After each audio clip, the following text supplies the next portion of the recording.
Hello, everyone. I hope this message finds everyone well and healthy and safe. So this Shabbos is a very special Shabbos. You don't find a Shabbos like this one often. It is the Shabbos that I would say is the Shabbos of the Bracha Meshuleshes. The Bracha Meshuleshes is that three blessings, because this Shabbos, it's not only Parshas Meshpatim, it's not only Rosh Chodesh Adar that we'll read from Parshas Pinchas of the Parsha of Rosh Chodesh offering, but it's also Parshas Shekalim.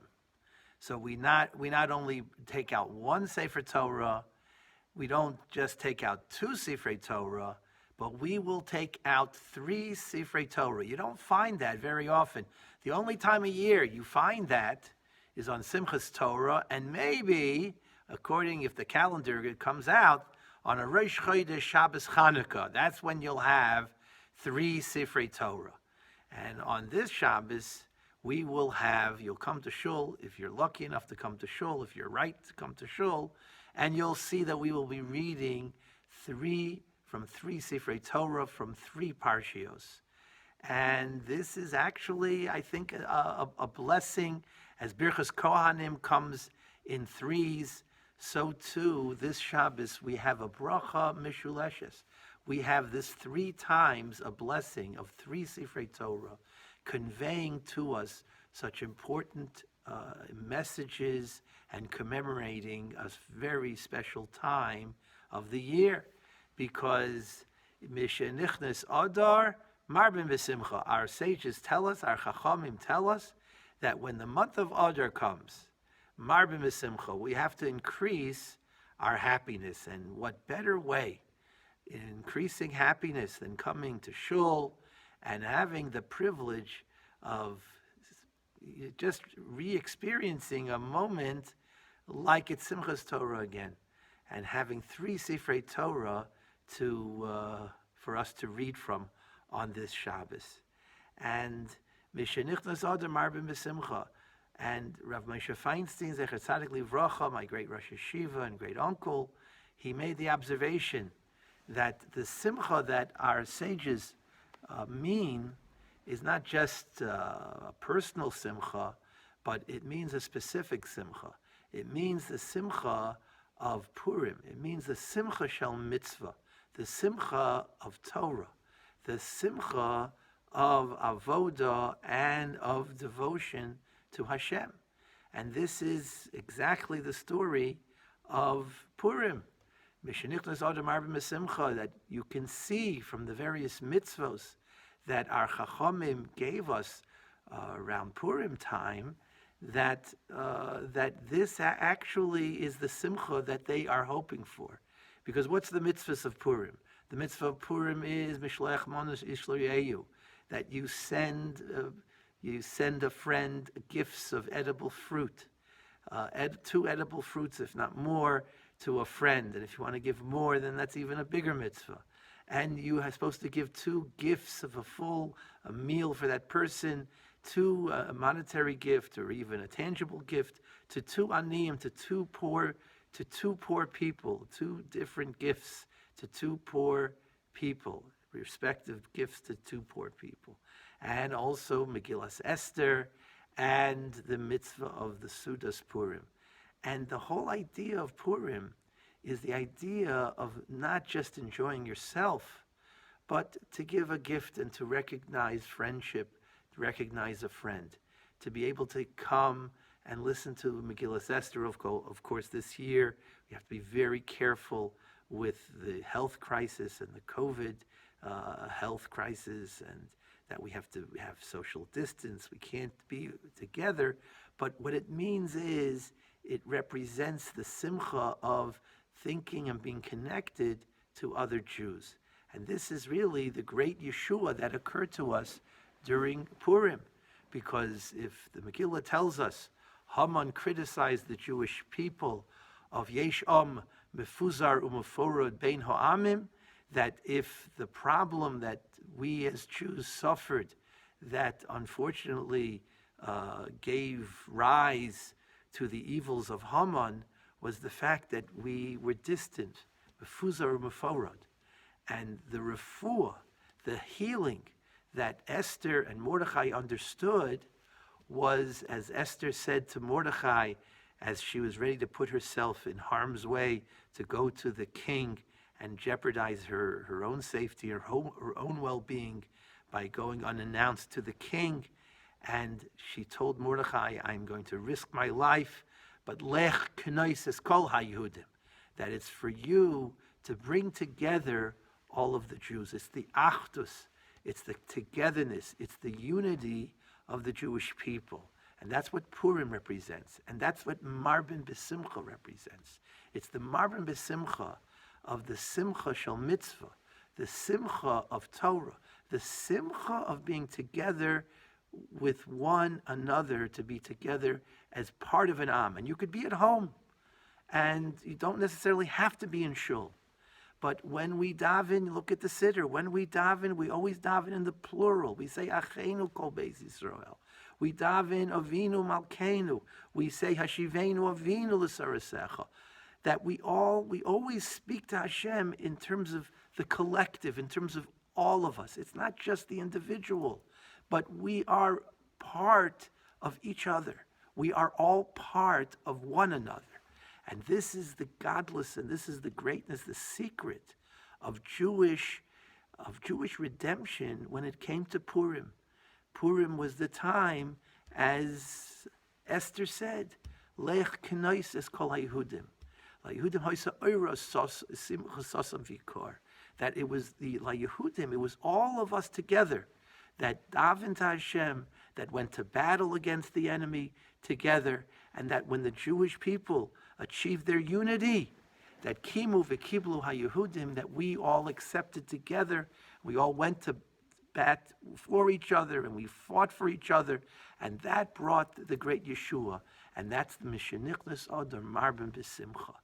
And that's that Rosh Chodesh Adar. This is the great Simcha that we will celebrate Erev Shabbos and on Shabbos.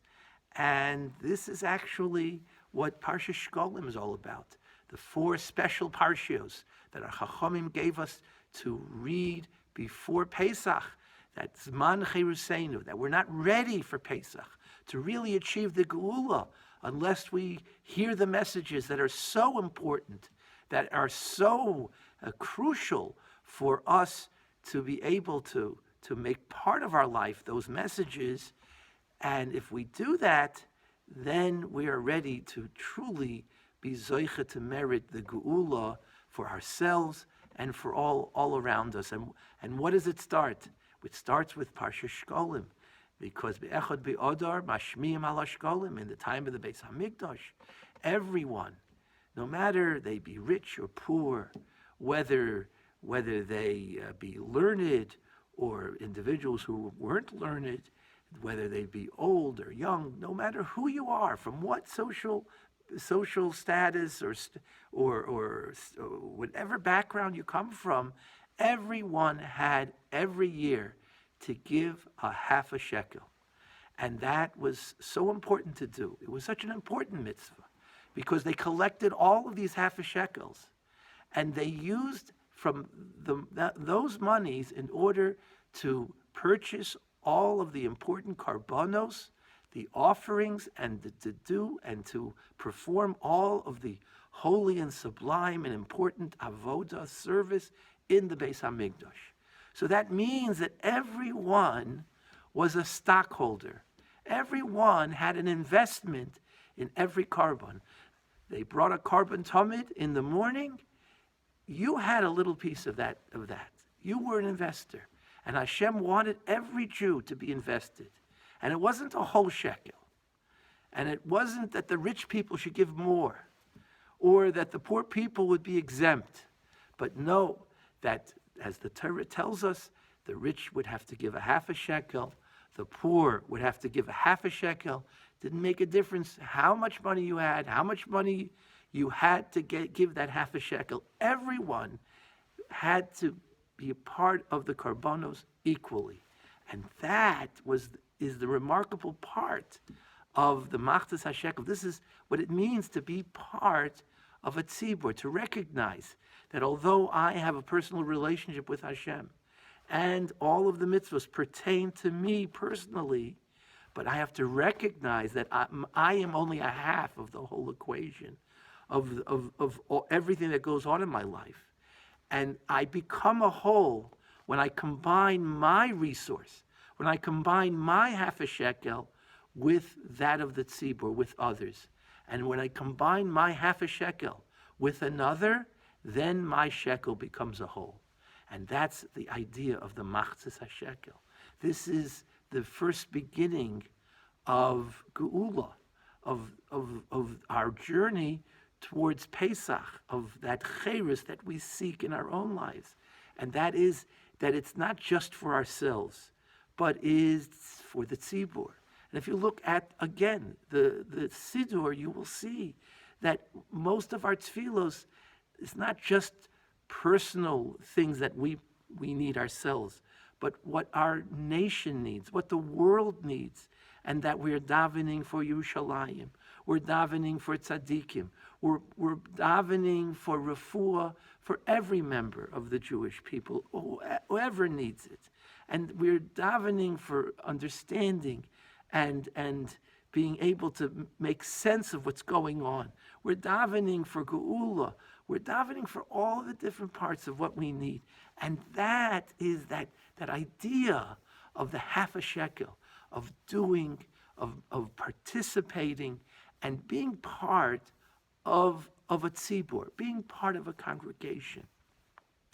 And so that here you have the geula of Purim, that when we hear the Megillah together, or when we're listening to the Megillah, and we're fulfilling those mitzvos that has to do with being together with others, then we recognize that being there alone is not enough, but being part of others, to being other-directed, to be connected to others, and to be concerned with the welfare of others is the beginning of our collective geula and a better world. That's what the story of Machzis HaShekel is all about, to be concerned and to participate and to be included in the efforts of all of us together. Purim, to be able to not just be a Jew that wants to survive, but make sure that the Jewish people survives and that the good in the world survives, to fight against the Amalek of the world. And that is really Parshas Meshpatim.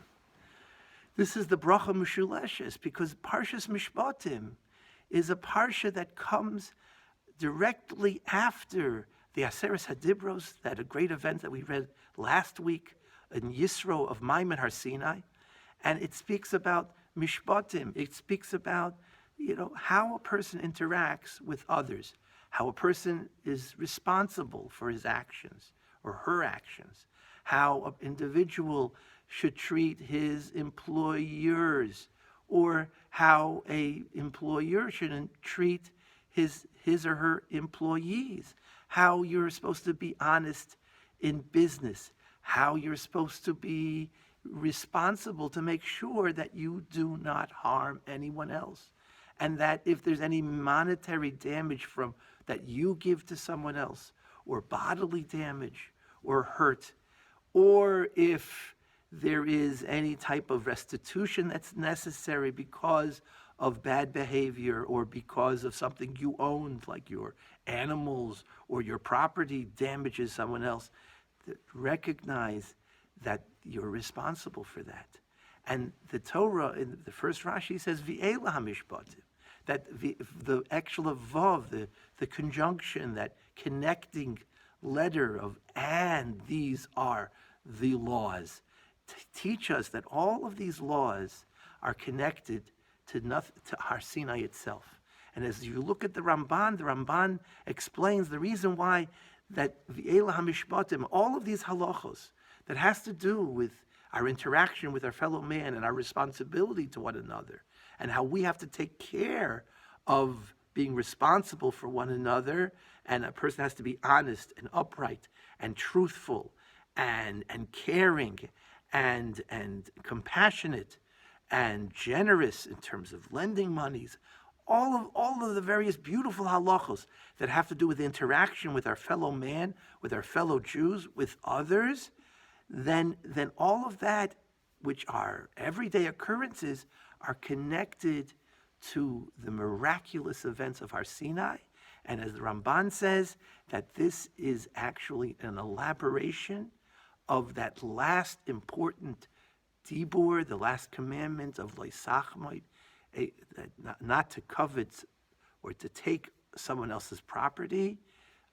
And as the last words of the Aseret Dibros, the signature words is, V'chol asher l're'echa, that if you really want to achieve spirituality, if you really want to be connected to Hashem Yisbarach, to the Almighty Himself, then you have to be an expert in the realm of V'chol asher l're'echa, of how you should be, as they say, a mensch.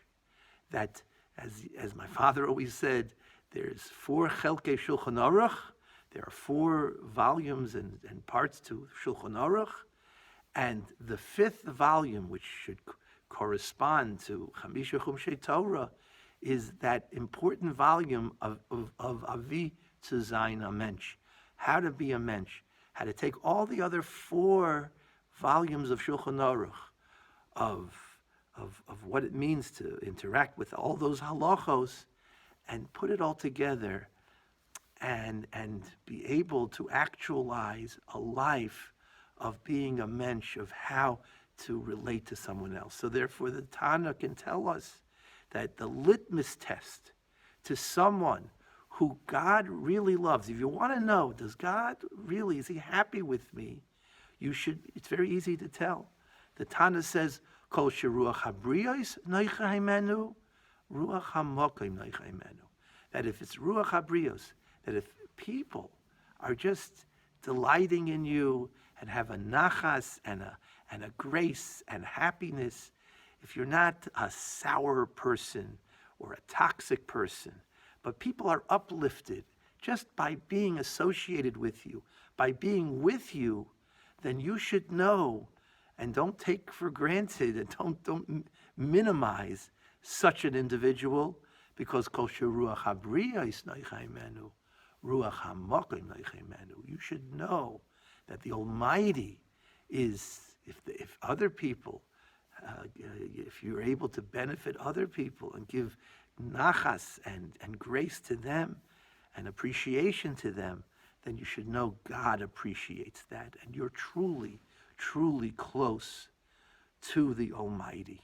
So here we have the 3 Parshas, the Parsha of Meshpatim, that's connected to Har Sinai, the Parsha of interconnection of our relationship with our fellow man, our fellow Jews, and our fellow human beings, and how honesty and integrity and responsibility and care and compassion and generosity is the core of really being able to achieve the greatest mitzvos of all, and the idea of Rosh Chodesh Adar, of Purim, of this connection to one another, to be connected to every Jew, of Layehudim Ha'Yisrael, of Simcha V'Sasam V'Yikar, of Lech Kenoises Kol HaYehudim, and also this idea of Shekalim, of combining ourselves and being connected to each other, this unity and being connected to other Jews, being able to get it right, being able to be connected and feel interconnected with our fellow Jews. This is the key to being able to achieve the Geula, that Mishenichnas Adar Marbim B'Simcha. This is how it was done in the time of Purim, and this is how, nowadays it's tough with COVID, and that we have to keep physical distance and wear masks, and we're unable to give over the simplest gift as we always would give, which would be a smile, to be able to share laughter, or even to dance with one another. But our connection to each other, our caring for each other, our davening for each other, our wanting to be together this period of time, that should not be diminished at all, but that the davening and our feelings towards our fellow should be intensified and give extra chizuk to, so that this time, this period of time in human history, in world history, where we are in such need of refuah, of such Yeshua, of geula for our nation, for Jews, for the world, that let us join together and learn the lesson of these three beautiful parshios that really speak to us with one voice of unity, of commitment, of resolve to each other, to our Torah, to our nation, and that during this global health crisis and this great darkness and suffering that has so surrounded our world, may it be transformed to a new v'nahafachu, that it should be the blessing of and the redemption of a Purim, that there should be this turnaround, that from all of the afela, from the darkness and the difficulties, we should be transformed into the great light and the great joy and hope and happiness for us and for all mankind. I wish everyone a good Shabbos. Have a wonderful Rosh Chodesh Adar and a wonderful upcoming Purim. And may these days of promise and of hope be the harbinger for our own redemption and light and joy and relief and good health for us and for all mankind. Good Shabbos, everyone.